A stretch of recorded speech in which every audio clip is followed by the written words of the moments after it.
You come home. The trash is scattered across the kitchen floor. Your dog is in the corner, head down, ears back, eyes wide and sad.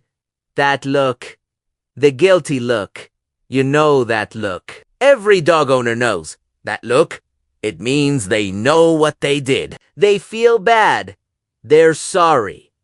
Except here's the problem. They might not be. In 2009, a researcher named Alexandra Horowitz ran an experiment. She brought in 14 dogs and their owners. The setup was simple. She told the owners to command their dog not to eat a treat, then leave the room. While the owner was gone, Horowitz either let the dog eat the treat or she didn't. Then she told the owner whether their dog had been bad or good.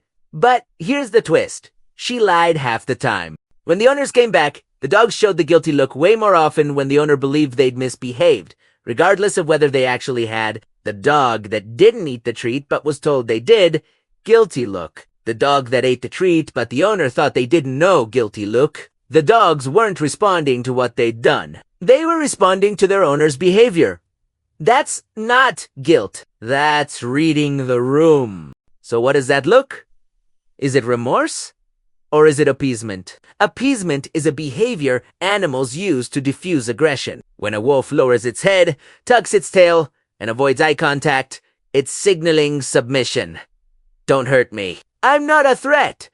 Dogs inherited that. When you come home angry, your dog picks up on it. Your tone, your posture, your energy. And they respond with appeasement behaviors to calm you down. Not because they feel bad about the trash, but because they recognize you're upset and they want to avoid conflict. It works, doesn't it? You see that sad face and your anger softens. You can't stay mad at that face. Exactly. Your dog has learned that this behavior changes your behavior. That's operant conditioning. That's strategy. But it's not just dogs.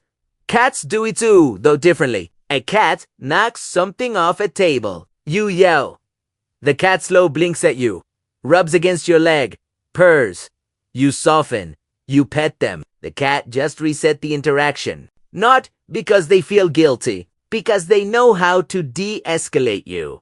Parrots are even more sophisticated. There are documented cases of parrots doing something they know is forbidden, then immediately saying, "I'm sorry" or "I'm a good bird" before their owner even reacts.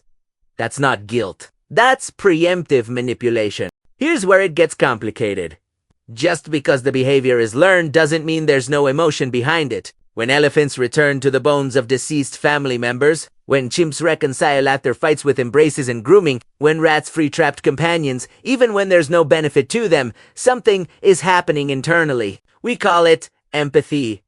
We call it remorse. We call it guilt. But we can't measure what they're feeling. We can only measure what they do.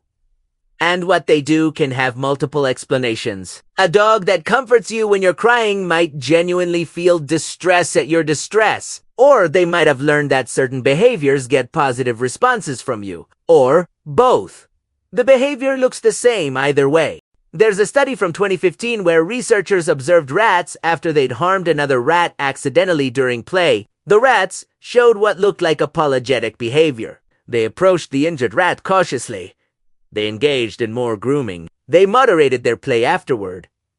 Was that guilt? Or was that social maintenance? Keeping the relationship intact so they didn't lose a play partner. You can interpret it either way. And that's the problem. We're stuck interpreting. Because guilt, real guilt, requires something specific. It requires understanding that you violated a rule, recognizing that you caused harm, and feeling bad about it internally. The first two, animals can do that. Dogs know the rules. They know when they've broken them. They definitely know when they've caused a reaction. But the third part, feeling bad internally, we have no way to confirm that. What we do know is this. Animals are incredibly good at reading us. Better than we often realize. Your dog doesn't need to feel guilt to know that you're angry. They just need to recognize the pattern. Trash on floor plus owner home equals owner upset. Owner upset plus sad face equals owner less upset. That's not manipulation in a malicious sense. That's learning. That's adaptation. That's intelligence. And maybe that's what makes this question so uncomfortable. Because if animals are smart enough to manipulate our emotions, even unconsciously, what does that say about the emotions we think we share with them? When your dog looks guilty, you feel something. Connection, understanding, forgiveness. But your dog might just be running a program. If human upset, then activate appeasement protocol. Or maybe it's somewhere in between. Maybe your dog doesn't feel guilt the way you do, with moral weight and self-reflection, but maybe they feel something. De-stress at your distress. Anxiety about the disrupted social bond. A desire to repair the relationship. That's not human guilt, but it's not nothing either. The truth is, we project. We see our dog's sad eyes, and we see remorse because that's what those signals mean in humans. But in dogs, those same signals evolved for a different purpose. Social survival. Conflict avoidance. Does your dog feel bad about eating the trash? Probably not.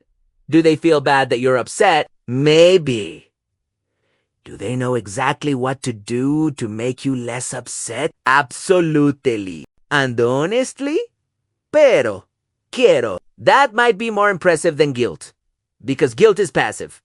It's just feeling bad, but recognizing your emotional state, predicting your reaction, and adjusting behavior in real time to change the outcome. That's not manipulation. That's emotional intelligence. Whether it comes with feelings we'd recognize or not, we'll probably never know. But it works. Every single time.